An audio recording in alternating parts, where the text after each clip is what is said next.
Hi hello மக்களே, welcome back to triple T talks. நான் உங்கள் T2. இன்றைக்கி நம்ம சேனலில் எந்த படத்தோட ரிவ்யூ பற்றி பார்க்க போகிறோம்னு பார்த்தீங்கன்னா, சமீபத்தில் ரிலீஸ் ஆன சைரன் படத்தோட ரிவ்யூ பற்றி தாங்க பார்க்க போகிறோம்.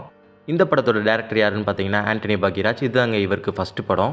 இந்த படத்தில் பார்த்தீங்கன்னா ஜெயம் ரவி திலகம்ன்ற கேரக்டர்லையும், அனுபமா பார்த்தீங்கன்னா ஜெயம் ரவி ஒய்ஃபா ஜெனிஃபர்ன்ற கேரக்டர்லையும், நம்ம கீர்த்தி சுரேஷ் நந்தினின்ற கேரக்டரில் ஒரு போலீஸ் ஆஃபீஸராக வந்திருக்காங்க.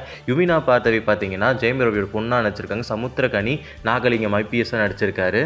ப்ளஸ் நம்ம யோகி பாபு பார்த்தீங்கன்னா வேளாங்கண்ணின்ற கேரக்டரில் நடிச்சிருக்காரு. வாங்க நம்ம வீடியோக்குள்ளே போகலாம். இந்த படத்தோட கதை என்னென்னு பார்த்தீங்கன்னா, அப்பாவே பிடிக்காத பொண்ணுங்க. ஏன்னா அவங்க அப்பா கொலை பண்ணிவிட்டு ஜெயிலுக்கு போனதாக சொல்கிறாங்க. ஆனால் அந்த பொண்ணுக்கு அந்த அப்பாவே பிடிக்காது. அதுவும் இல்லாமல் அந்த பொண்ணு என்ன பண்ணுது பார்த்தீங்கன்னா, பேச்சு போட்டியில் தன்னோட அப்பா ஃபாரினில் வேலை பார்க்குறதா சொல்லி பேச்சு போட்டியில் கலந்துக்கிட்டு வின் பண்ணுறாங்க.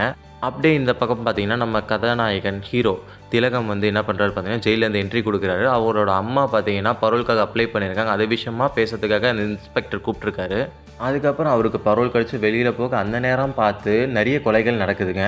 இதில் பார்த்தீங்கன்னா நம்ம இன்ஸ்பெக்டர் நந்தினி என்ன பண்ணுறாங்கன்னா, இந்த கொலையெல்லாம் ஒருவேளை பரோலில் ரிலீஸ் ஆன திலகம் தான் பண்ணியிருப்பாங்களோன்னு நினச்சி சந்தேகப்படுறாங்க.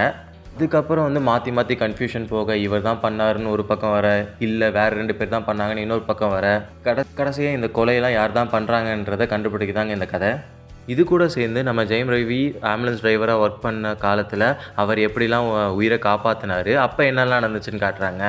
அதுக்கப்புறம் கடைசியாக ஒரு வழியாக நம்ம திலகமோட பொண்ணு அவரோட பாசத்தை புரிஞ்சுக்கிறாங்களா இல்லையான்றதாங்க பேசிக்காக இந்த கதை.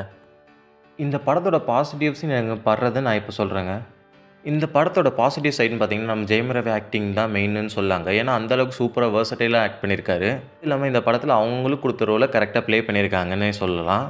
அதுவும் இல்லாமல் நம்ம ஜெயம் ரவி யோகி பாபுவும் பண்ணுற காமெடிகள் நல்லாவே இருக்கும். நிறைய இடத்துல ஒர்க் அவுட் ஆகிருக்கு நல்லாவே.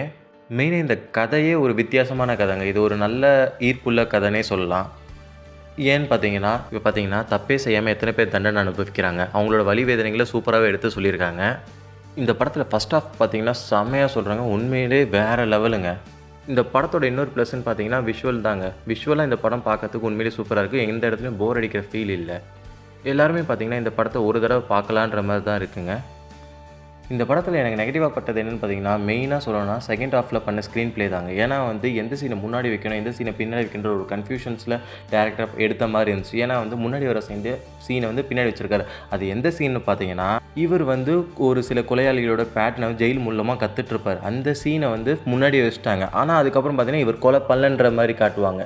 இப்போ இவர் கொலை பண்ணலன்னு காட்டுறப்ப ஃப்ளாஷ்பேக்கில் எதுக்கு அந்த சீன் முன்னாடியே காட்டிட்டாங்க, இதை அப்புறமா காட்டியிருக்கலாமேன்ற ஃபீல் உங்களுக்கு எல்லாருக்குமே தோணும்.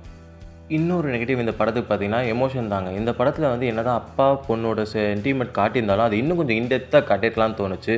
ப்ளஸ் அனுபமாவுக்கும் இவருக்கும் ரொமான்ஸ் ஃப்ளாஷ்பேக்கில் காட்டுவாங்க. அதுவுமே அந்தளவுக்கு எஃபெக்டிவாக இல்லைன்னே சொல்லுவாங்க. அதுவும் இல்லாமல் சைரன்ற டைட்டிலுக்கு ஏற்ற மாதிரி இவர் நிறைய பேர் காப்பாற்ற மாதிரி எந்த சீனுமே இல்லை. ஏன்னா ஸ்டார்டிங்கில் அங்கங்கே பிட்டாக காட்டுவாங்க. ஃப்ளாஷ்பேக்கில் ஒரு 2 தடவை ஆம்புலன்ஸ் ஓடிட்டு வர மாதிரி காட்டுவாங்க. மற்றபடி சைரன்ற பேருக்கு ஏற்ற மாதிரி ரொம்ப அடிக்கடி ஆம்புலன்ஸ்லாம் காட்டினதும் இல்லை. இவர் அத்தனை பேரை காப்பாற்றுறாங்கன்னு சொல்கிறாங்க. பட் ஆனால் அந்தளவுக்கு எந்த சீன்ஸுமே இல்லைன்னே எனக்கு ஃபீல் ஆச்சு. அதுவும் இல்லாமல் ஃப்ளாஷ்பேக்கில் பார்த்திங்கன்னா இந்த படத்தில் ஜாதி பற்றி, மேல் ஜாதி கீழ் ஜாதி அதை பற்றி பேசியிருப்பாங்க. அதுவுமே ரொம்ப எஃபெக்டிவாக இல்லைன்னு எனக்கு ஃபீல் ஆச்சு. உங்களுக்கு எப்படி ஃபீல் ஆச்சுன்றது சொல்லுங்கள் மறக்காமல் கமெண்ட் செக்ஷனில். இந்த படத்தோட இன்னொரு பெரிய நெகட்டிவ்னு பார்த்தீங்கன்னா, ஒவ்வொரு வில்லனையும் பழி வாங்குற விதம் தாங்க. ஏன்னு பார்த்தீங்கன்னா, ஃபஸ்ட்டு வில்லனை வெறும் தகுட்டை வச்சு கிழித்து அந்த சவுண்டு மூலமாக அவங்க பிரெயினை ஏர் ட்ரம்மை வீக்காக்கி வெடிக்க வச்சு சாகடிக்கிற மாரி காட்டுவாங்க. அதுவுமே ரொம்ப எஃபெக்டிவாக இல்லை. ப்ளஸ் பார்த்தீங்கன்னா இன்னொரு வில்லனுக்கு ஆஸ்துமா, அதை வச்சு அவனை ஈஸியாக கொல்கிற மாதிரி காட்டியிருப்பாங்க. 3வது வில்லனாவது ஒழுங்காக காட்டுவாங்க பார்த்தா கிளைமேக்ஸில் சும்மா சிம்பிளான ஃபைட்டு வச்சு முடிச்சிட்டாங்க. இந்த படத்தில் பார்த்தீங்கன்னா மேஜர் ரோல் பேக்ரவுண்ட் மியூசிக்கும் சாங்ஸும் பண்ணியிருக்குன்னே சொல்லுவாங்க. ஏன்னா சாங்ஸு 2 சாங் கட்டுற மாதிரி 2மே சூப்பராகவே இருக்கும். ப்ளஸ் பேக்ரவுண்ட் மியூசிக் உண்மையிலே வேறு லெவலில் பண்ணியிருக்காங்க. இந்த படத்தில் இன்னும் கொஞ்சம் நல்லாவே எமோஷன்ஸ் கொண்டு ப்ளஸ் ஸ்க்ரீன் ப்ளேவெல்லாம் கரெக்ட் பண்ணி கொண்டு போக வேண்டியதில் இன்னும் சூப்பராகவே கொண்டு போயிருக்கலாம்னு தோணுச்சு. இதெல்லாம் பண்ணியிருந்தாங்கன்னா ஜெயம் ரவி கேரியில் இது ஒரு one of the blockbuster படம்னே சொல்லுவாங்க. மொத்தத்தில் இந்த படம் பார்த்தீங்கன்னா ஃபேமிலியோடு போய் என்ஜாய் பண்ணி போர் அடிக்காமல் ஒன் டைம் வாட்சபுளாக மூவியாக எடுத்திருக்காங்க. ஓரளவுக்கு டீசெண்டாக ஒரு ஃபீல் குட் மூவியாக இருக்குங்க. இந்த படத்துக்கு என்னோடய ரேட்டிங் பார்த்தீங்கன்னா 5க்கு 2.5 தாங்க. நான் முன்னாடியே சொன்ன மாதிரி நெகட்டிவ் பாசிட்டிவ் 2மே இருக்குது இந்த படத்தில். இருந்தாலுமே பாசிட்டிவ் விட நெகட்டிவ் கொஞ்சம் அதிகமாக இருக்க காரணத்தால் தான் நான் 2.5 கொடுக்குறேங்க. இந்த படத்தை எத்தனை பேர் பார்த்துருக்குன்றதையும் எத்தனை பேருக்கு பிடிச்சிருக்குன்றதையும் மறக்காமல் கமெண்ட் செக்ஷனில் கமெண்ட் பண்ணிட்டு போயிடுங்க. இன்னொரு அற்புதமான வீடியோ உங்களை பார்க்குறேன். Until then, see you from Triple T Talks.